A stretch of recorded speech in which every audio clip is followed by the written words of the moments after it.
سبحانك لا علم لنا إلا ما علمتنا إنك أنت العليم الحكيم. الحمد لله رب العالمين، والعاقبة للمتقين والموحدين. الصلاة والسلام على سيدنا وشفيعنا ومولانا محمد صلى الله عليه وسلم وعلى آله وأصحابه وأزواجه وذرياته وأهل بيته أجمعين، أما بعد. فقد قال الله تبارك وتعالى في القرآن الكريم وفي فرقانه المجيد: أعوذ بالله من الشيطان الرجيم، بسم الله الرحمن الرحيم. فيه آيات بينات مقام إبراهيم ومن دخله كان آمنا ولله على الناس حج البيت من استطاع إليه سبيلا إلى آخر الآيات. صدق الله مولانا العلي العليم. وقال نبينا صلى الله عليه وسلم: أفضل الذكر لا إله إلا الله وأفضل الدعاء الحمد لله. صدق رسول الله صلى الله عليه وسلم. ربي اشرح لي صدري ويسر لي أمري واحلل عقدة من لساني ويفقهوا قولي. يا فتاح يا فتاح برحمتك يا أرحم الراحمين. رضيت بالله ربا وبالإسلام دينا وبسيدنا محمد صلى الله عليه وسلم نبيا ورسولا وبشيخنا الشيخ محي الدين عبد القادر الجيلاني قدس الله سره العزيز شيخا ومرشدا. المدد يا محي الدين يا شيخي لا تنساني، المدد يا معين الدين يا شيخي لا تنساني، المدد يا مصباحي يا شيخي لا تنساني. அளவில்லா அருளாளனும் நிகரில்லா அன்புடையவனுமாகிய எங்கும் ஏகமமாய் காட்சி அளித்துக் கொண்டிருக்கும் ஏகவல்லோனாம் அல்லாஹ்வுக்கு சுப்ஹானஹு வ தஆலாவின் அழகிய திருநாமம் கூறி இனுரையை ஆரம்பம் செய்கின்றேன். அல்ஹம்துலில்லாஹ். சலாத்தும் சலாமும் காரூணிய கடல் ஏந்தல் என்பிரான் முஹம்மது முஸ்தபா ரசூலே கரீம் ஸல்லல்லாஹு அலைஹி வஸல்லம் அன்னவர்கள் மீதும், அன்னாரினது வாழ்க்கை வழிமுறையை எடுத்து நடந்து உன்னத உயரிய நிலைகளை அடைந்த அந்த உத்தம சஹாபாக்கள், தாபிஊன்கள், தபா தாபிஈன்கள், இமாம்கள், அவுலியாக்கள், மஷாயிஹீன்கள், எம்மையெல்லாம் நேர்வழிப்படுத்திக் கொண்டிருக்கும் எமது ஷேக் நாயகம் மற்றும் உள்ளமை ஒன்று என்ற கோட்பாடின் கீழால் வாழக்கூடிய அத்துணை மூமினான முஸ்லிமான ஆண் பெண் இருப்பாளர் மீதும் இந்த இடத்திலே வந்து அமர்ந்திருக்கும் நீங்கள் அனைவர் பேரிலும் அல்லாஹுவின் சாந்தியும் சமாதானமும் என்றென்றும் இன்று நிலவுமாக என வேண்டிக் கொண்டதன் பின்னால் இறைவன் அல்லாஹ்வுக்கு சுப்ஹானஹு வ தஆலாவுக்கு இந்த உலகத்திலே மிகவும் விருப்பமான ஓர் இடம் இருக்குமையாக இருந்தால் அது அவனுடைய இறையில்லமாம் இம்மஸ்ஜிதிலே இஅ்திகாஃபுடைய நியத்தோடு வந்து அமர்ந்திருக்கும் அல்லாஹ்வின் நல்லடியார்களே, அன்பு நிறைந்த இஸ்லாமிய சகோதரர்களே, ஞானவழி தோழர்களே, எல்லா சந்தர்ப்ப சூழ்நிலைகளிலேயும் அல்லாஹ் ஒருவனை மாத்திரம் அஞ்சி பயந்து தக்வா செய்து வாழும் பிரகாரமும் அவனினால் ஏவப்பட்ட ஏவல்களை எடுத்தும் விளக்கப்பட்ட விளக்கல்களை தவிர்த்தும் நடந்து கொள்ளுமாறு முதலில் எனக்கும் என் குடும்பத்தாருக்கும் அப்பால் உங்களுக்கும் நான் தக்வாவை கொண்டு நல்லுபதேசம் புரிகின்றேன். எல்லாம் வல்ல அல்லாஹ்வுக்கு சுப்ஹானஹு வ தஆலா அவனினால் பொருந்திக் கொள்ளப்பட்ட நன்மக்களின் கூட்டத்திலேயே அனைவரையும் சேர்த்து வைப்பானாக. ஆமீன். அன்புக்குரிய இஸ்லாமிய சகோதரர்களே, பெரும் மதிப்புக்கும் மரியாதைக்கும் உரிய இஸ்லாமிய சகோதரர்களே, நாம் ஓர் புனிதமான ஒரு காலகட்டத்திலே, ஒரு புனிதமான ஒரு இடத்திலே, புனிதமான ஒரு நேரத்திலே நாம் இன்று அமர்ந்திருக்கிறோம். இந்த இடம், இந்த நேரம், இந்த காலம் அல்லாஹுவினால் எல்லா வகையினாலும் பொருந்திக் கொள்ளப்பட்ட ஒரு காலமாகவும் நேரமாகவும் இடமாகவும் இருப்பதினால் இங்கு நாம் ஒன்று கூடியது போன்று நாளை மறுமையிலும் அல்லாஹுவினால் பாதுகாப்பளிக்கப்பட்ட அந்த ஜன்னத்துல் ஃபிர்தௌஸ் என்று சொல்லக்கூடிய சுபனபதியிலே எல்லாம் வல்ல அல்லாஹ் சுப்ஹானஹு வ தஆலா நம் அனைவரையும் சேர்ப்பானாக என்ற துஆ பிரார்த்தனையோடு என்னுடைய குத்பா பிரசங்கத்தை ஆரம்பம் செய்கின்றேன். அன்புக்குரிய இஸ்லாமிய சகோதரர்களே, இந்த உலகத்திலே நாம் வாழுகின்ற வாழ்க்கையிலே அனுபவிக்கின்ற இன்பங்களை நாங்கள் இரண்டு வகைகளாக பிரிக்கலாம். இந்த உலகத்திலே நாம் பலதரப்பட்ட இன்பங்களை அனுபவிக்கிறோம், சுகங்களை நாங்கள் அனுபவிக்கிறோம். இந்த இன்பங்களை, இந்த சுகங்களை நாங்கள் இரண்டாக பிரிக்கலாம். அதிலே ஒன்று நாம் சுருக்க சொல்வதென்றால் சிற்றின்பம், பேரின்பம் என்பதாக நாங்கள் பிரிக்கலாம். அருமையான சகோதரர்களை, இன்னும் இதை விளக்கி சொல்ல வேண்டும் என்றால், சிற்றின்பம் என்று சொல்வது அதாவது லௌகீகம் சார்ந்ததாகவும், பேரின்பம் என்று சொல்வது ஆத்மீகம் சார்ந்ததாகவும் இருக்கும். இப்படியும் நாங்கள் இந்த இன்பங்களை நாங்கள் எடுத்துக் கொள்ளலாம். அப்ப அருமையான சகோதரர்களே, இந்த சிற்றின்பம் என்று சொல்லக்கூடியது ஒரு காலமும் மனிதனுடைய ஆத்மீகத்தினுடைய வளர்ச்சிக்கு, ஒரு காலமும் அந்த மனிதனுடைய படித்தரத்தை உயர்த்துவதற்கு, அல்லாஹுவின் பக்கம் அவனை கொண்டு போய் சேர்ப்பதற்கு, அல்லாஹுவினால் பொருந்திக் கொள்ளப்பட்ட நல்லடியானாக அவன் ஆகுவதற்கு ஒரு காலமும் உதவி செய்யாது. ஆனால் பேரின்பம் என்று சொல்லக்கூடிய அந்த ஆத்மீக இன்பம் இருக்குகிறதே, அது ஒரு மனிதனுடைய வாழ்க்கையை அப்படியே மாற்றி போற்றுவிடும். அருமையான சகோதரர்களே, இந்த பேரின்பத்தை ஒரு மனிதன் பெற்று விடுவானேயானால், அதனை சுவைக்க ஆரம்பித்து விடுவானேயானால், அவனுடைய வாழ்க்கையிலே அவன் எதையெல்லாம் செய்ய வேண்டும் என்று நாடுகிறானோ அந்த நாட்டத்தினுடைய வெளிப்பாடாக எல்லாமே நடந்தேறிவிடும். அருமையான சகோதரர்களே, இந்த அடிப்படையிலே நாம் சிற்றின்பம் என்றால் என்ன, முதலிலே பேரின்பம் என்றால் என்ன, லௌகீக இன்பம் என்றால் என்ன, ஆத்மீக இன்பம் என்றால் என்ன என்பதனை முதலில் நாம் தெளிவாக கொஞ்சம் புரிந்து கொள்ள வேண்டும். இந்த சிற்றின்பம் என்று நாம் எதை நாடுகிறோம் என்றால், எதை சொல்ல வருகிறோம் என்றால், ஆத்மீக இன்பம் அதாவது லௌகீக இன்பம் என்றால் என்ன என்பதை நாம் எதை காட்டி சொல்ல வருகிறோம் என்றால், இந்த உலகத்திலே நாம் உண்ணுவது, குடிப்பது, பாவிப்பது, நாங்கள் புறங்குவது, படுப்பது என்பதாக இந்த எல்லா விடயங்களையும் நாங்கள் எடுத்துக் கொள்ளலாம்.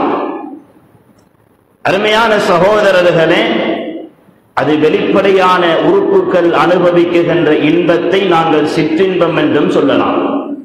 கண்ணினால் ஒரு மனிதன் பார்க்குகின்ற அந்த அழகான காட்சிகள், மூக்கினால் ஒரு மனிதன் சுவாசிக்குகின்ற அந்த அழகான நறுமணங்கள், காதினால் ஒரு மனிதன் கேட்குகின்ற அழகான அந்த விடயங்கள், இது போன்ற இந்த விடயங்கள் எல்லாம் நாம் சிற்றின்பத்திலே நாம் அதனை சேர்த்துக் கொள்ளலாம். ஒரு மனிதன் உண்ணுகின்ற உணவினுடைய சுவை, இப்படியாக நாம் இந்த வெளி உறுப்புகள் அனுபவிக்குகின்ற இந்த விடயங்களை நாம் சிற்றின்பத்திலே சேர்த்துக் கொள்ளலாம். ஆனால் பேரின்பம் என்று சொல்வது, ஆத்மீக இன்பம் என்று சொல்வது, அது ஒரு மனிதனுடைய ரூஹ் சுவைக்குகின்ற இன்பம்.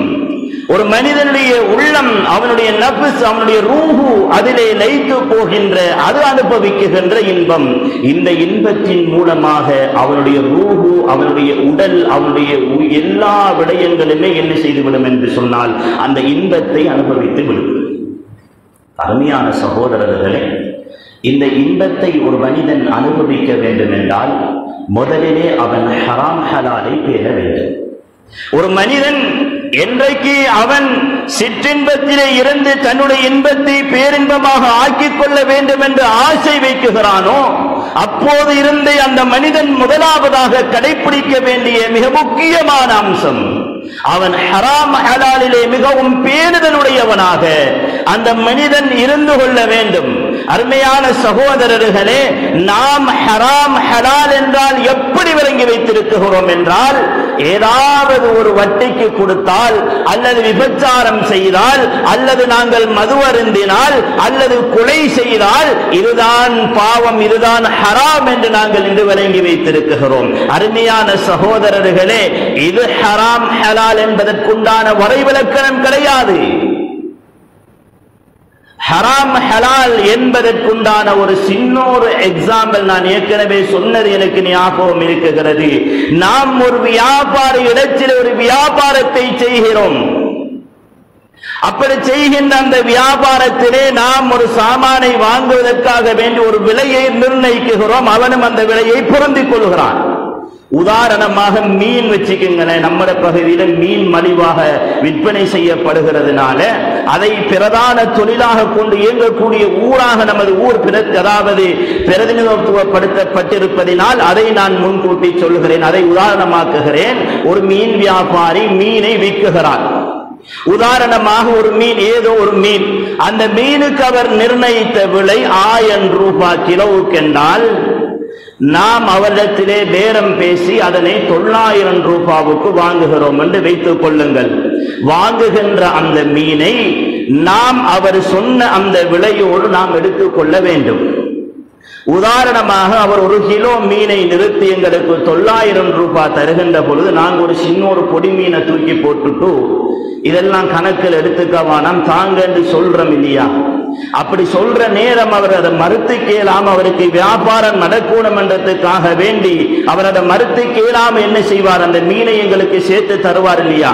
இப்படி நாங்கள் அந்த மேலதிகமாக அவருடைய விருப்பம் இல்லாமல் அவருடைய வெறுப்போடு நாங்கள் போட்டோமே அந்த மீன் துண்டு, அது எங்களுக்கு ஹராம். அருமையான சகோதரர்களே, இப்படியாக நாங்கள் இந்த ஹராம் என்ற ஹலால் என்ற இந்த விடயத்திலே நாங்கள் மிகவும் பேணுதலாக நாங்கள் இருப்போமேயானால் தான் எங்களால் இந்த சிற்றின்பத்திலே இருந்து விலகி பேரின்பம் என்ற அந்த ஆத்மீக கடலுக்குள்ளால் எங்களால் நுழைய முடியும். அப்ப அருமையான சகோதரர்களே, சஹாபா பெருமக்களுக்கு மத்தியிலே இருந்த அந்த ஆத்மீக வளர்ச்சி எப்படி என்றால், நபிகள் நாயகம் ஸல்லல்லாஹு அலைஹி வஸல்லம் அன்னவர்கள் ஏதாவது ஒரு விஷயத்தை சொல்லிவிட்டால் அதை அவர்கள் அப்படியே செவிமடுப்பார்கள், அதற்கு அப்படி அவர்கள் வழிபடுவார்கள். அதிலே ஏன் எதற்கு என்ற கேள்விகள் கேட்க மாட்டார்கள். ஆனால் இன்றைக்கு எங்கள்ல நிறைய பேரு ஹராத்தை எப்படியாவது ஹலாலாக்கி கொள்ளேடாதா. இன்னைக்கு பேங்க் விஷயத்துல அமானா பேங்க் இஸ்லாமிய பேங்காமே, அதுல எல்லாம் பெருசா வட்டிகள் ஒன்றும் இல்லையாமே என்று இன்றைக்கு எப்படியாவது ஹராத்தை ஹலாலாக்கிக்கிறதுக்கு எங்களாக்கள் நிறைய முயற்சி. அருமையான சகோதரர்களே, அமானா என்ற இஸ்லாமிய அதாவது அரபு பெயராக இருந்தாலும் அந்த பெயரை வைத்துக் கொண்டு செய்கின்ற விஷயம் ஹராம். அது நல்லா விளங்கிக் கொள்வோம். ஏதோ ஒரு அடிப்படையில் இன்ட்ரெஸ்ட் போடத்தான் செய்யறாங்க. ஏதோ ஒரு காரண காரியங்களை சொல்லி என்ன செய்யறாங்க, அவங்களும் ஒரு தொகையை எங்கள்கிட்ட இருந்து அறவிடத்தான் செய்கிறாங்க. அப்ப அருமையான சகோதரர்களே, எந்த அடிப்படையில் வந்தாலும் அது ஹராம். அதை நாங்கள் தெளிவாக விளங்கிக் கொள்ள வேண்டும். அதே நேரத்திலே எங்களுடைய உள்ளத்திலே எப்பொழுதும் நாம் தூய்மையான உள்ளமுடையவர்களாக, இஹ்லாஸான உள்ளமுடையவர்களாக நாங்கள் எங்களுடைய உள்ளத்தை நாங்கள் பக்குவப்படுத்திக் கொள்ள வேண்டும். அருமையான சகோதரர்களே, இது ஹஜ்ஜுடைய காலம் என்பதனால் இந்த ஹஜ்ஜுடைய காலத்திலே நபிகள் நாயகம் ஸல்லல்லாஹு அலைஹி வஸல்லம் அன்னவர்கள் சொன்ன ஒரு செய்தியை சொல்லி நான் இந்த விடயத்தை விளங்கப்படுத்துவது மிகவும் சிறப்பாக இருக்கும் என்பதனால் நபிகள் நாயகம் ஸல்லல்லாஹு அலைஹி வஸல்லம் அன்னவங்க சொன்னாங்க. இமாமனா கஸாலி ரஹ்மத்துல்லாஹி அலைஹி அன்னவர்கள் இந்த ஹதீஸை கொண்டு வந்து இதற்கு ஒரு விளக்கத்தையும் எழுதுகிறார்கள். அதிலே சொல்லுகின்ற பொழுது ரசூலுல்லாஹி ஸல்லல்லாஹு அலைஹி வஸல்லம் சொன்னாங்க, அல்லாஹ்விடத்திலே மிகப்பெரிய பாவி யார் தெரியுமா? ரசூலுல்லாஹி ஸல்லல்லாஹு அலைஹி வஸல்லம் சொல்றாங்க, அல்லாஹ்விடத்திலே மிகப்பெரிய பாவி யார் தெரியுமா? அரஃபாவினுடைய மைதானத்துக்குள்ளே நுழைந்து இருந்து கொண்டிருக்கிற அந்த சூழ்நிலையில் ஒரு மனிதன் நான் செய்த பாவத்தை அல்லாஹ் மன்னிப்பானா என்று சஞ்சலப்படுகிறானே, அல்லாஹ் இந்த பாவத்தை மன்னிக்க மாட்டான் என்று நினைக்கிறானே, இந்த அடியான் தான் அல்லாஹ்விடத்திலே மிகப்பெரிய பாவி என்பதாக ரசூலுல்லாஹி ஸல்லல்லாஹு அலைஹி வஸல்லம் அன்னவர்கள் சொல்லி காட்டினார்கள். இந்த ஹதீஸுக்கு விளக்கத்தை சொல்லுகின்ற பொழுது இமாமனா கஸாலி ரஹ்மத்துல்லாஹி அலைஹி அன்னவர்கள் சொல்லுகிறார்கள், ஏன் தெரியுமா? அல்லாஹ் சுப்ஹானஹு வ தஆலா அடியார்களுடைய பாவங்களை மன்னிப்பதற்கு அவன் எப்பொழுதுமே தயார் நிலையிலே இருக்கிறான். அப்படி இருக்குகின்ற பொழுது அல்லாஹ்வுடைய அந்த பிழை பொறுப்பின் மீது, அல்லாஹ்வின் கருணையின் மீது, அல்லாஹ்வுடைய அன்பின் மீது ஒரு மனிதன் சந்தேகிப்பது என்பது அது பெரும் பாவங்களிலே பெரும் குற்றங்களிலே நின்று உண்டானது ஒன்று. அது மாத்திரமல்ல, அந்த இடத்திற்கு நுஜபாக்கள், நுகபாக்கள், ஔதாதுகள், கௌத்துகள் என்று சொல்லி எல்லா வகையான இறைநேசர்களும் என்ன செய்கிறார்கள்? சங்கமிக்குகின்ற இடம் அந்த இடம். அந்த இடத்திலே அவர்களினுடைய பரக்கத்தினால், இந்த மனிதனுடைய வேண்டுகோளினால் அல்ல, அந்த இடத்திலே சங்கமிக்குகின்ற அந்த நல்லடியார்கள், அந்த அபுதாதுகள், அந்த ஔதாதுகள், அந்த நுஜபாக்களினுடைய பரக்கத்தினால் அல்லாஹ் அவருடைய பாவங்களை மன்னிக்குகிறான். ஆனால் இந்த மனிதனோ அல்லாஹ் இந்த பாவத்தை மன்னிப்பானா என்று ஒரு மனிதன் சந்தேகித்தால் இந்த மனிதன் அல்லாஹ்விடத்திலே பெரும் பாவி என்பதாக சொல்லுகிறார்கள். அப்ப அருமையான சகோதரர்களே, நாம் நமது உள்ளத்தை எப்பொழுதும் அல்லாஹ்வோடு அவன் மீது பற்று, அதாவது ஆக அதிகமான அன்பு வைத்தவர்களாக, அவன் மீது நாங்கள் அதிக அதிக காதல் கொண்டவர்களாக, அல்லாஹ் நம்மை மன்னிப்பான், அல்லாஹ் நம்மளை ஏற்றுக்கொள்வான், அல்லாஹ் நம்மளோடு அல்லாஹ் இருக்குகிறான் என்ற அந்த சித்தாந்தத்தோடு அவனுடைய பிரார்த்தனைகளை, அவனுடைய செயல்பாடுகளை அவன் வழிநடாத்தி செல்லுகின்ற பொழுது அவனுடைய உள்ளம் பரிசுத்தமான உள்ளமாக ஆகுகிறது. என்றைக்கு அவன் அல்லாஹ்வுடைய விஷயத்திலே அல்லாஹ்வை வேறாக காண ஆரம்பிக்குகிறானோ, அல்லாஹ்வை விட்டும் தன்னை தூரமாக்கிக் கொள்ள நினைக்குகிறானோ, அன்றோடு அவனுடைய எல்லா செயல்பாடுகளை விட்டும் அல்லாஹ் தூரமாகி விடுகிறான். அருமையான சகோதரர்களே, நாம் இறைவனை விட்டு தூரமாகாத வரையிலும் அல்லாஹ் எம்மை விட்டு தூரமாகுவது இல்லை. என்னைக்கு நாங்கள் அல்லாஹ்வினுடைய அன்பை விட்டும் எங்களை நாங்கள் தூரமாக்கிக் கொள்கிறோமோ, அல்லாஹ்வுடைய பிழை பொறுப்பை விட்டும் என்றைக்கு நாங்கள் அல்லாஹ்வை விட்டும் தூரமாக்கிக் கொள்கிறோமோ, அன்று நாம் அல்லாஹ்வை விட்டும் தூரமான அடியார்களாக நாங்கள் ஆகிவிடுகிறோம். அந்த பாவத்திலே இருந்து அல்லாஹ் எங்களை பாதுகாப்பானாக. அருமையான சகோதரர்களே, இந்த காலங்களிலே நாம் எம்முடைய ஆத்மீகத்தை நாம் மென்மேலும் பலப்படுத்துவதற்குண்டான வழிமுறைகளை நாங்கள் பின்பற்ற வேண்டும். அந்த அடிப்படையில் எங்களுடைய வாழ்க்கைகளை நாங்கள் நடாத்தி செல்ல வேண்டும். அப்படி நாம் நடாத்தி செல்வதற்கு மிக முக்கியமான ஒரு ஊன்றுகோலாக இருக்குகின்ற ஒரு விடயம் என்னவென்று சொன்னால், எங்களுடைய ஈமான், எங்களுடைய கொள்கை. ஒரு மனிதனுடைய ஈமானும் அவருடைய கொள்கையும் சரியாக இல்லாத பட்சத்தில் அந்த மனிதன் எவ்வளவுதான் ஆத்மீக ரீதியான, லௌகீக ரீதியான எப்படியாக்கப்பட்ட வணக்க வழிபாடுகளை செய்தாலும் அந்த மனிதனினால் ஜெயம் பெற முடியாது. ஒரு மனிதனுடைய இந்த உலகத்தினுடைய வாழ்க்கையை முடித்து அவன் மறுமையுடைய வாழ்க்கையை சந்திக்குகின்ற வீடுகளிலே முதலாவது வீடு கபர் என்று சொல்லக்கூடிய வீடு. இந்த வீட்டிலே அல்லாஹ் சுப்ஹானஹு வ தஆலா எடுக்குகின்ற முதலாவது உடன்படிக்கை, எக்ரிமெண்ட் என்ன தெரியுமா? உன்னுடைய ஈமானை பற்றி உண்டான எக்ரிமெண்ட் தான். உன்னுடைய ஈமானை அல்லாஹ் வைக்குகின்ற இன்டர்வியூ என்ன தெரியுமா?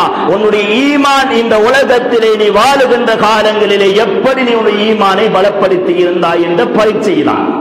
அப்ப அருமையான சகோதரர்களே, இந்த உலகத்திலே நாம் வாழுகின்ற காலத்திலே நம்முடைய ஈமானை, நம்முடைய கொள்கையை நாம் சரியான முறையிலே பலப்படுத்திக் கொள்ள வேண்டும்.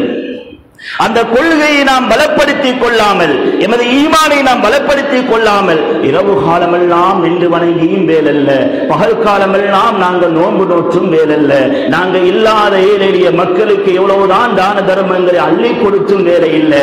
ஏனென்றால் எங்களுடைய ஈமானை வைத்துத்தான் அல்லாஹ் எங்களுக்குண்டான ரிசல்ட்டை தர காத்துக் கொண்டிருக்கிறான். ஒரு மனிதனுடைய கொள்கையை வைத்துத்தான் அந்த மனிதனுக்குண்டான பரிசில்கள் அல்லாஹ் வழங்குவதற்கு தயாராக இருக்கிறான். எந்த ஒரு மனிதனுடைய ஈமான், எந்த ஒரு மனிதனுடைய கொள்கை பலகீனமானதாக, அங்கே தகுதியற்றதாக நிர்ணயிக்கப்படுகிறதோ அந்த மனிதன் ஜஹன்னம் என்று சொல்லக்கூடிய நாரு ஜஹன்னமிலே அவன் போய் விழுந்து விடுவான். அல்லாஹ் அதிலே இருந்து எங்களை பாதுகாக்க வேண்டும். அருமையான சகோதரர்களே, கபருக்குள்ளால் கேட்கப்படுகின்ற முதன்மையான கேள்வி என்ன? மன் ரப்புக்க என்ற கேள்விதான். உன்னை படைத்த நாயன் யார் என்ற கேள்விதான். உன்னுடைய நியாயன் யார், உன்னுடைய ரப்பு யார் என்ற கேள்விதான். அங்க நீ நோன்பு நோற்றாயா, தொழுதாயா, ஜகாத்து கொடுத்தாயா, கூட்டம் குடும்பங்களோடு சேர்ந்து வாழ்ந்தாயா, அல்லது நீ எப்படி இருந்தா, என்ன மாதிரி நடந்தாய் என்பதெல்லாம் கிடையாது. அது இந்த பரீட்சையிலே வெற்றி பெற்றதற்கு பின்னால் இடம்பெறுகின்ற மஹ்ஷரிலே கேட்கப்படுகின்ற கேள்வி. ஒரு மனிதன் ஆரம்ப பரீட்சையிலே ஒரு மனிதன் தோற்றுவிட்டு அதிலே அவன் வென்று விடுவானேயானால் அதற்கு பின்னால் வருகின்ற எல்லா பரீட்சைகளிலேயுமே அவன் வென்று விடுவான். அப்படி அவன் வெல்லக்கூடிய குவாலிஃபிகேஷன்ல அவன் இல்லைன்றாலும் அல்லாஹ் சுப்ஹானஹு வ தஆலா நாளை மறுமையில கூப்பிட்டு ரகசியம் பேசுகின்ற அடியாறுகள்ல இந்த அடியானும் ஒருத்தன். நாளை மறுமையில் அல்லாஹ் சுப்ஹானஹு வ தஆலா சில மனிதர்கள் பாவம் செஞ்சிருப்பாங்க, சில மனிதர்கள் நரகத்துக்கு தகுதியானவர்களாக நரகத்துடைய வேதனைகளை அனுபவிப்பதற்குண்டான தரத்திலே உள்ளவர்களாக இருப்பார்கள். அல்லாஹ் அப்படி அணிவகுத்து வைத்திருக்கின்றவர்களே இருந்தும் இந்த அடியாறுகளை கூப்பிட்டு அல்லாஹ் சொல்லுவான், நீங்க இந்த உலகத்தில் வாழுகின்ற காலங்கள்ல நீங்க இப்படி எல்லாம் வாழ்ந்தீங்க, இன்னென்ன மாதிரியான விஷயங்கள் எல்லாம் நீங்க செஞ்சுட்டு வாழ்ந்தீங்க. ஆனா நீங்க ஈமானில உங்களோட கொள்கையில நீங்க உறுதியாக இருந்ததினால உங்களோட நான் இன்றைக்கு ரகசியம் பேசுறேன். நீங்க செஞ்ச பாவத்தை எல்லாம் நான் மன்னிச்சு உங்களை நான் என்ன செய்றேன், சுவர்க்கத்துக்கு அனுப்பி வைக்கிறேன் என்று அல்லாஹ் ரகசியம் பேசி அவரை சுவர்க்கத்துக்கு அனுப்பி வைப்பான். அந்த கூட்டத்திலே நம் அனைவருமாக இருக்க வேண்டும். அருமையான சகோதரர்களே, எல்லா பக்கத்துக்கும் சேத்தில் நாட்டிய கம்பை போன்று நாங்கள் ஆடக்கூடாது. நாம் சுன்னத் வல் ஜமாத்தினர் என்றால், நாம் தரீகாவாதி என்றால், நமக்கு ஒரு ஷேக் இருக்கிறார் என்றால் அந்த ஷேகினுடைய அந்த தரீகத்தினுடைய அந்த கொள்கை கோட்பாடுகளை அதனுடைய சட்ட திட்டங்களை பின்பற்றி வாழுகின்றவர்களாக நாம் வாழ வேண்டும். எல்லாரையும் போல எல்லா இடத்துக்கும் ஏற்றால் போல ஜாலை காட்டி திரிவது என்பது ஒரு உண்மையான ஒரு முஸ்லிமுடைய ஒரு கொள்கைவாதியினுடைய குணம் இல்லை என்பதை நாம் முதலில் புரிந்து கொள்ள வேண்டும். அருமையான சகோதரர்களே, இன்னைக்கு எக்கச்சக்கமான கொள்கைகள், அல்லாஹுடைய விஷயத்திலே ஏராளமான குளறுபடிகள், அல்லாஹுடைய விஷயத்திலேயே ஆயிரக்கணக்கான குளறுபடிகள். ஒரு கூட்டம் அல்லாஹ்வுக்கு, அதாவது எந்த அளவுக்கு என்றால் அல்லாஹ்வுக்கு இடம் காலம் நேரம் எல்லாத்தையும் கற்பித்து அல்லாஹ்வை கொண்டு போய் அரசியலை இருப்பாட்டி வச்சிருக்கிறது. இன்னொரு கூட்டம் அல்லாஹுவை ரெண்டாக பிரிச்சு, மூணாக பிரிச்சு, நாலாக பிரிச்சு வச்சிருக்கிறது. அருமையான சகோதரர்களே, அல்லாஹுடைய விஷயத்திலே நாம் மிகவும் தெள்ளத் தெளிவாக நாங்கள் இருந்து கொள்ள வேண்டும். அல்லாஹுவினுடைய அந்த அகீதாவை, அல்லாஹுவை பற்றி அறிகின்ற விடயத்திலே நிரப்பமானவர்களிடத்திலே சென்று நாம் அந்த நிரப்பமான அறிவுகளை நாம் பெற்றுக்கொள்ள வேண்டும். அருமையான சகோதரர்களே, இன்று அல்லாஹுவை பற்றி பேசுகின்ற பேச்சாளர்கள் இல்லை. இன்றைக்கு சமூக ஊர்வலாய்களையும் எங்கெங்கோ போற பிரச்சனைகளையும் சமூகத்துக்கே தேவையில்லாத விடயங்களையும் சொல்லி சமூகத்தை சீர்குலைப்பதற்கும் அரசியல் மேடைகளுக்காக வேண்டி பயன்படுத்துகின்ற மேடைகளாக இன்றைய மிம்பர் மேடைகள் மாறியிருப்பதையும் நாம் கண்ணூடாக கண்டு கொண்டிருக்கிறோம். ஆகையினால் அருமையான சகோதரர்களே, அல்லாஹுவை பற்றி பேசுகின்ற, அல்லாஹுவின் வல்லமைகளை பற்றி பேசுகின்ற, அல்லாஹுவின் ராத்தியத்தை பற்றி பேசுகின்ற, அல்லாஹுவினுடைய சிபாத்தியத்தை பற்றி பேசுகின்ற, அல்லாஹுடைய தஜல்லியாத்துக்களை பற்றி பேசுகின்ற, அல்லாஹும் அடியானுக்கும் இடையிலான தொடர்பாடுகளை பற்றி பேசுகின்ற அந்த உண்மையான சூஃபிச அந்த உலமாக்களிடத்திலே இருந்து நாம் மார்க்கங்களையும் பயான்களையும் கேட்டு படிப்பதற்கு எங்களுடைய கால நேரங்களை நாங்கள் நேரம் கழித்து வராமல் அதிலே நாங்கள் எங்களுடைய கால நேரங்கள் அதிகமாக நாங்கள் செலவழிக்க வேண்டும். அருமையான சகோதரர்களே, அந்த அடிப்படையில் எமது பள்ளி வாயிலை மாத்திரமல்லாமல் எமது சேகநாயகம் அவர்கள் வசிக்கக்கூடிய காத்தாங்குடி என்று சொல்லக்கூடிய அந்த மஸ்ஜித் பத்ரியா போன்ற பள்ளி வாயில்களையும் இது சார்ந்த விடயங்கள் நாளாந்த ஜிம்மாவில் மாத்திரமல்ல ஒவ்வொரு நாட்களும் சம்பந்தமான விளக்கங்கள் சொல்லிக் கொடுக்கப்பட்டு இந்த இணையதளங்களின் மூலமாக பார்க்கக்கூடிய வசதி வாய்ப்புகளும் ஏற்படுத்தப்பட்டு தந்தும் நாம் அதை அறியாமல் இருந்தால் அதற்குண்டான ஜவாபை நாளை மறுமையிலே நாம் தான் போய் சொல்ல வேண்டும். அதற்கு யாரும் பொறுப்புதாரியாக மாட்டார்கள். அருமையான சகோதரர்களே, நாம் கொள்ளுகின்ற அந்த கொள்கையிலே நாம் சரியான விஸ்தீர்ணமாக நாம் இருக்க வேண்டும். அந்த கொள்கையை பற்றி உண்டான அறிவு ஞானங்களை நாம் எம்மால் ஏழுமான அளவு நாம் தேடி படிக்க வேண்டும். இப்படி படிப்பது ஒவ்வொரு மூமினின் மீதும் முஸ்லிமின் மீதும் கட்டாய கடமை என்பதை நாம் முதலிலே புரிந்து கொள்ள வேண்டும். அருமையான சகோதரர்களே, எல்லோரும் போறாங்க, எல்லோரும் வாராங்கன்றதுக்காக வேண்டி நம்ம இந்த பள்ளி வாயிலுக்கு வரணும் என்ற அவசியமும் இல்லை, இந்த பள்ளி வாயிலை விட்டு வெளியாகி போகணும் என்ற அவசியமும் இல்லை.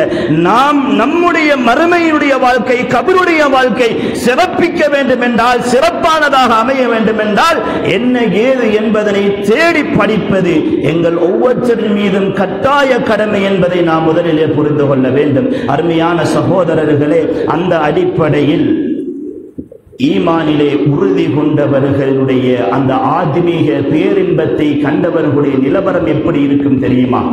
இஸ்லாமிய வரலாறுகளிலே நாங்கள் புரட்டி பார்த்தால்,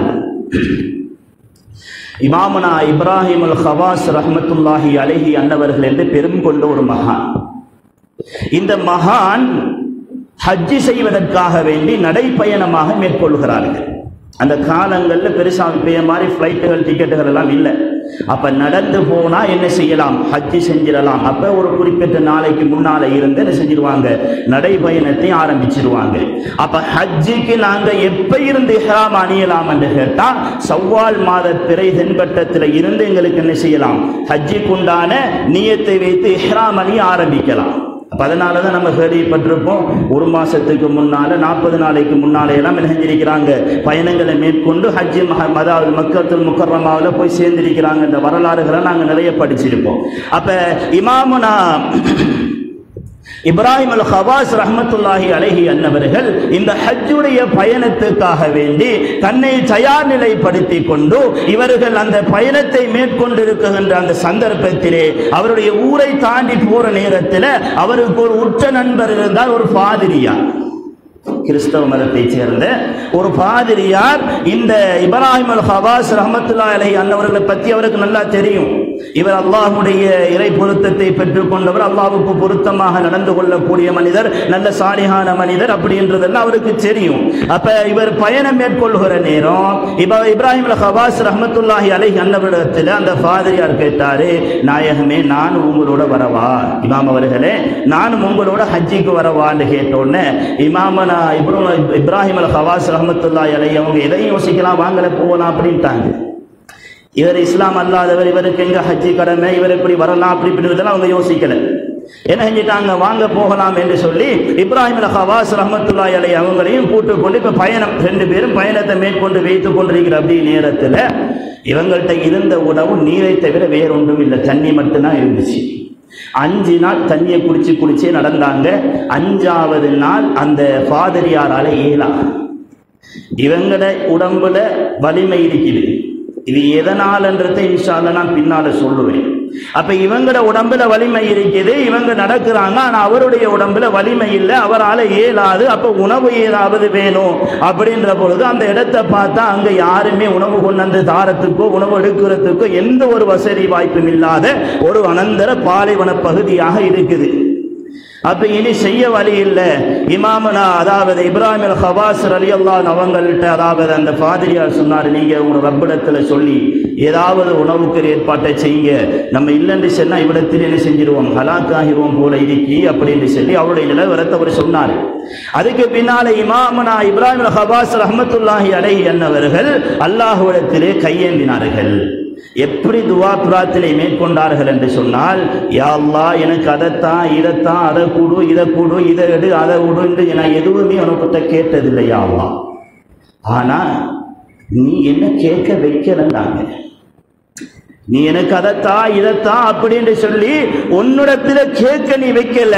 எனக்கு பசிவார நேரம் எல்லாம் எந்த பசியை தீர்க்கிறதுக்கு உணவு தந்தாய், எனக்கு தேவை வருகிற பொழுதெல்லாம் என்னுடைய தேவையை நிறைவேற்றுவதற்கு எனக்கு பணங்காசுகளை தந்தாய், எனக்கு நோய் வருகிற பொழுதெல்லாம் என்னுடைய நோயை குணப்படுத்தினாய். ஆகையினாலே ரப்பே ரஹ்மான் யா அல்லாஹ் உன்னிடத்துல நீ அதை குணப்படுத்தி இதைத்தான் அதை செய் என்று கேட்க நீ வைக்கல.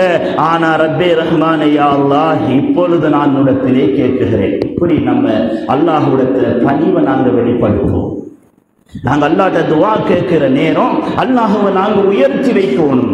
என்னால எதுவுமே இல்லை, நான் சாதாரணமான அடியான், நான் சாதாரணமான மனிதன், என்னால எதுவுமே செய்ய இயலாது, எல்லாம் நீயே என்ற அந்த தத்துவத்தை உணர்த்தி அவனை நாங்கள் உயர்த்தி அல்லாஹ்விடத்திலே துஆ கேட்கின்ற பொழுது மலை போன்ற கஷ்டமாக இருந்தாலும் அல்லாஹ் அதை எங்களுக்கு பனி போன்று ஆக்கி விடுவான். அப்ப அருமையான சகோதரர்களே, இந்த இமாம் அவங்க அல்லாஹ்விடத்துல இப்படி கேட்கிறாங்க.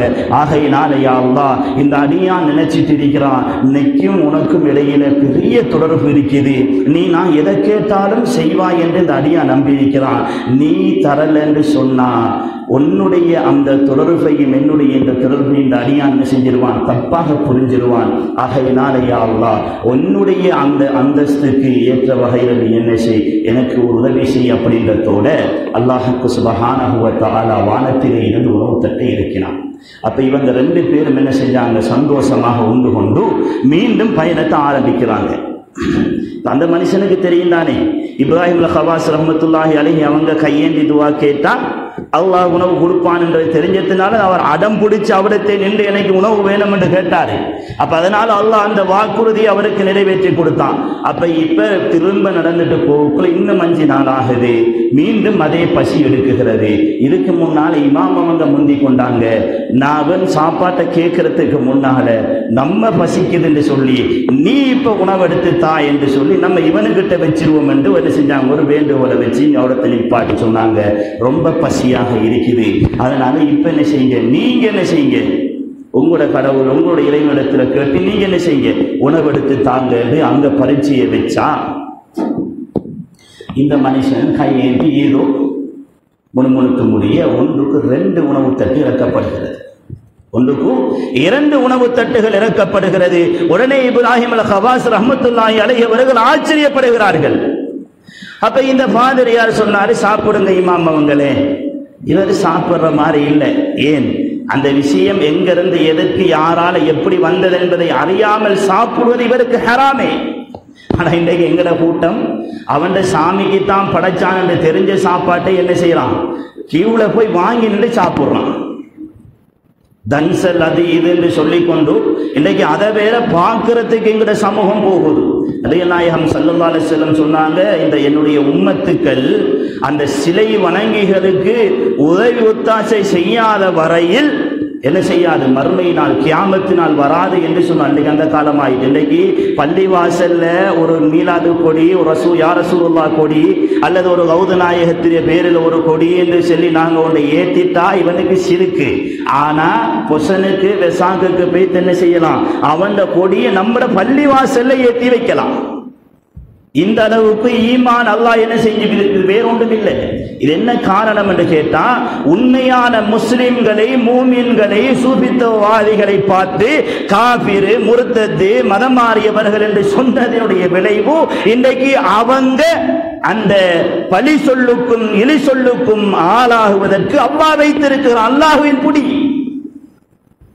இன்றைக்கு உண்மையான சூஃபித்துவ வழியில் செல்லக்கூடியவர்களை பார்த்து முர்த்தத் என்று சொன்ன சமூகம் அந்நியவர்களினுடைய விளக்குக்கு முன்னால வைத்து அவர்களுடைய சாமிக்கு அவர்கள் விளக்கேற்றுகின்ற பொழுது இவர்களும் சேர்ந்து விளக்கேற்க அல்லாஹ் வைத்தான்.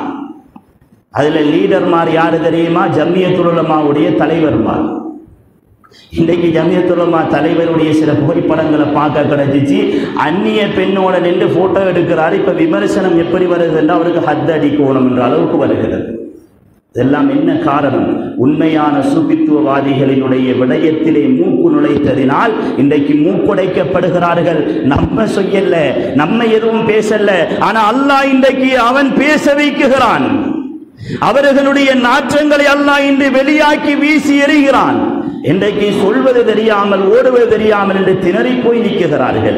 எல்லா விஷயத்தையும் எடுத்து பாருங்க, இஸ்லாமிய கிதாபுகள்ல எழுதுவாங்க, ஒரு பன்சலைக்குள்ள நீங்க போகணும்டா அந்த சாமிக்கு கௌரவம் கொடுக்கறதுக்காக வேண்டி நீங்க செருப்பை கலட்டிட்டு போகணும், இல்லாட்டி உங்களோட தொப்பியை கலட்டிட்டு போகணும், இல்லைன்னா உங்களோட சோலை எடுத்துட்டு போகணும் என்று சொல்லி இருக்கும் பொழுது ஒரு மனிதன் அதை ஏற்றுக்கொண்டு சென்றால் அந்த பள்ளிக்குள்ள அவங்க அந்த பன்சலைக்குள்ள அந்த கோயிலுக்குள்ள போறண்டா செருப்பை கலட்டிட்டு போகணும், தொப்பியை கலட்டிட்டு போகணும், அது சாமிக்கு கொடுக்குற மரியாதை இல்லைன்னு சொன்னா உங்களுக்கு போக இயலாது அப்படின்னு சொல்லப்படுற பொழுது ஒரு மனிதன் தொப்பியையோ அல்லது தன்னுடைய தலையில் இருக்கக்கூடிய அந்த தலைப்பாகையோ அல்லது அந்த முந்தானியையோ அல்லது செருப்பையோ கலட்டி விட்டு போனால் அவன் காபிராகி விட்டான், அவன் முர்த்ததாகி விட்டான். ஆனா இன்றைக்கு என்னென்னமோ பேர்ல எல்லாம் செய்யறாங்க, என்னென்னமோ பேரில் இன்றைக்கு எல்லா காரியங்களையும் செஞ்சு முடிக்கிறாங்க. ஹைர் அல்ஹம்துலில்லாஹ். அப்ப அருமையான சகோதரர்களே, அப்ப இந்த இமாம் அவர்கள் இது எங்கிருந்து வந்தது என்பதனை இவர்கள் உணர வேண்டும். அப்ப இதுக்காக வேண்டி அவர்கள் அவரிடத்திலே விடாமுடியாக கேட்குகிறார்கள். கடைசியாக அவங்க சொன்னாங்க, 2 விஷயத்தால இந்த உணவு இறங்கப்பட்டுச்சுட்டாங்க.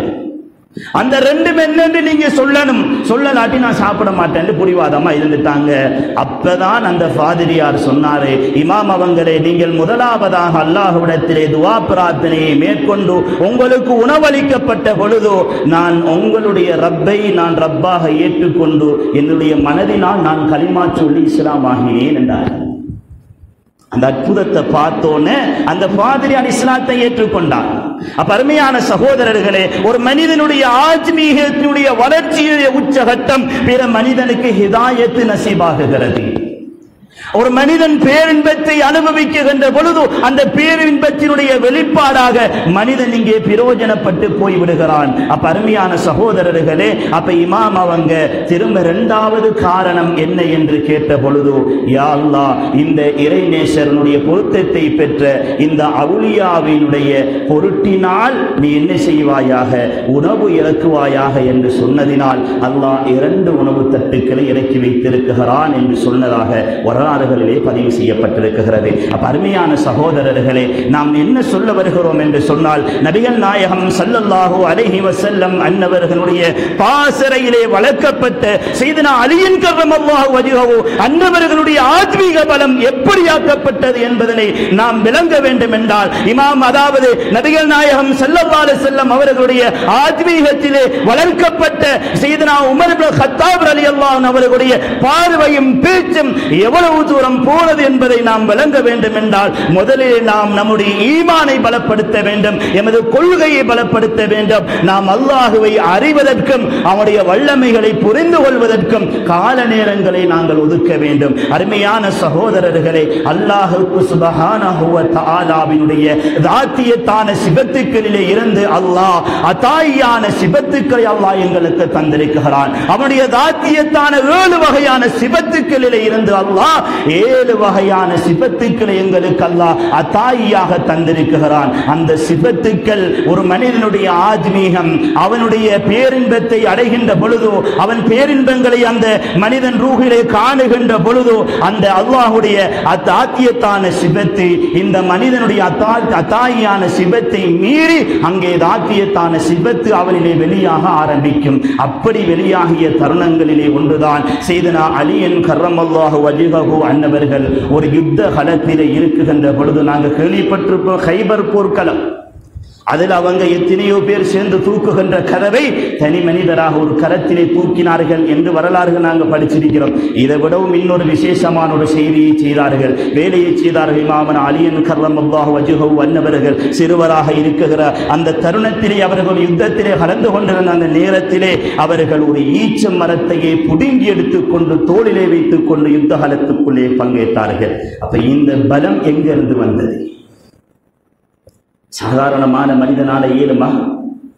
ஈனக்கு இருக்கிற இப்ப கொஞ்சம் வளர்ந்திருக்கிற முன்னுக்கு இருக்கிற ஈச்ச மரத்தை புடுங்கினாலே ஒரு 10 பேர் சேர்ந்து புடுங்கினாலும் புடுங்க இயலாத அளவுக்கு இருக்குது. அப்ப பெரும் மரமாக வளர்ந்த ஒரு மரத்தை தன்னுடைய கரத்தினால் புடுங்கி எடுத்து அதை தோளிலே அடித்துக் கொண்டு யுத்தகலத்துக்குள்ளே இறங்கினார்கள் என்றால் இந்த பலம் எங்கிருந்து வந்த பலம்? அருமையான சகோதரர்களே, அந்த ஆத்மீகம் அந்த பேரின்பம் அவனிலே மேலோங்குகின்ற பொழுது, அல்லாஹுடைய தாத்தியத்தான சிபத்து அவனிலே தஜல்லியாகுகின்ற பொழுது வருகின்ற பலம். அருமையான சகோதரர்களே, இந்த விடயங்களை நாங்கள் தெள்ளத் தெளிவாக விளங்கிக் கொள்ள வேண்டும். எல்லாம் வல்ல அல்லாஹ்வுக்கு சுப்ஹானஹு வ தஆலா அவனை அறிந்து அவனுடைய நிலையிலே அவனை கண்டுகளிக்கக்கூடிய பாக்கியமுள்ள மனிதர்களாக என்னையும் உங்களையும் ஆக்கி அருள் பாலிப்பானாக. யா அல்லாஹ், இந்த இல்லத்திலே வந்திருக்கக்கூடிய அனைத்து பேர்களுடைய ஹலாலான நாட்ட தேட்டங்களை நோக்கங்களை நிறைவேற்றி கொடுத்தருள் பாலிப்பாயாக. ரப்பே ரஹ்மானே யா அல்லாஹ், இவர்கள் எல்லோருடைய தேவைகளையும் நிறைவேற்றி கொடுத்து யா அல்லாஹ் எமது ஊரை மிகவும் செல்வச் செழிப்புள்ள ஊராக மாற்றுவாயாக. தொழில் வளம் இல்லாதவர்களுக்கு தொழில் வளத்தை ஏற்படுத்தி கொடுப்பாயாக. வியாபாரங்களிலே பரக்கத்தை செய்வாயாக. வியாபார ஸ்தலங்களிலே பரக்கத்தை அதிகப்படுத்துவாயாக. ரப்பே ரஹ்மானே யா அல்லாஹ், எனது ஊரிலே இருக்கக்கூடிய வாலிபர்களை யா அல்லாஹ் நல்ல சலைசால் சிறந்தவர்களாக உருவாக்கி தக்வா உள்ளவர்களாக உருவாக்குவாயாக. ரப்பே ரஹ்மானே யா அல்லாஹ், எனது ஷேக் நாயகத்துடைய ஆயுள் நீளப்படுத்துவாயாக. அவருடைய தீன் பணிக்காக வேண்டி உதவி செய்யக்கூடியவர்களாக எம் ஒவ்வொருத்தரையும் ஆக்குவாயாக. ரப்பே ரஹ்மான் யா அல்லாஹ், அவரை பொருந்திக் கொள்ளப்பட்டவர்களாக, அவரை நான் பொருந்திக் கொள்ளப்பட்ட முரீதானகளை எங்கள் ஒவ்வொருவரை ஆக்கியருள் பாலிப்பாயாக. ஆகிர் தவானா அல்ஹம்துலில்லாஹி ரப்பில் ஆலமீன்.